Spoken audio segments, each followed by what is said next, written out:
રાજકોટ જિલ્લાના ઉપલેટા તાલુકાના નાગવદર ગામે વિશ્વ મહિલા દિવસની ઉજવણી કરવામાં આવી હતી। મહિલાઓ દ્વારા નાગવદર સ્કૂલના બાળકોને ઇનામ વિતરણ કરાયા હતા। વિશ્વ મહિલા દિવસે અનોખી રીતે ઉજવણી કરાઈ હતી। નાગવદર તાલુકાના શાળા ખાતે આ કાર્યક્રમનું આયોજન કરવામાં આવ્યું હતું। જો કે આ કાર્યક્રમમાં મોટી સંખ્યામાં ગ્રામજનો તેમજ વિદ્યાર્થીઓ ઉપસ્થિત રહ્યા હતા। વિશ્વ મહિલા દિવસ નિમિત્તે બાળકોને પ્રોત્સાહન કરી અને ઉજવણી કરાઈ હતી। આજે વિશ્વ મહિલા દિવસે અનોખી ઉજવણી કરવામાં આવી હતી। જો કે રાજકોટ જિલ્લાના ઉપલેટામાં નાગવદર સ્કૂલના બાળકોને ઇનામ વિતરણ કરી મહિલાઓ વિશ્વ મહિલા દિવસની ઉજવણી કરતી જોવા મળી હતી।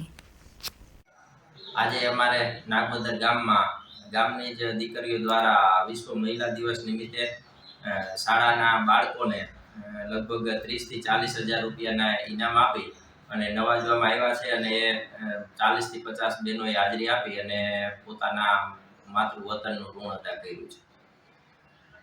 નવી સ્કૂલ છે તો આ બાળકોને કેવી તમે પ્રોત્સાહન આપો છો અને તમે અહીંયા આવ્યા છો તે પછી કરડું લગભગ મારા આવ્યા પછી 6 થી 7 લાખ રૂપિયાનું ડોનેશન શાળામાં ગામ લોકોએ આપ્યું છે અને આ બહેનો છે એનો આ કાર્યક્રમ છે એનો મહત્તમ ઉદ્દેશ શાળાના બાળકોને આજે મહિલા દિવસ નિમિત્તે મહિલાઓ સાથે મળી અને શાળાના બાળકોને પ્રોત્સાહન આપવાના ઉદ્દેશથી આ કાર્યક્રમ કરેલો છે।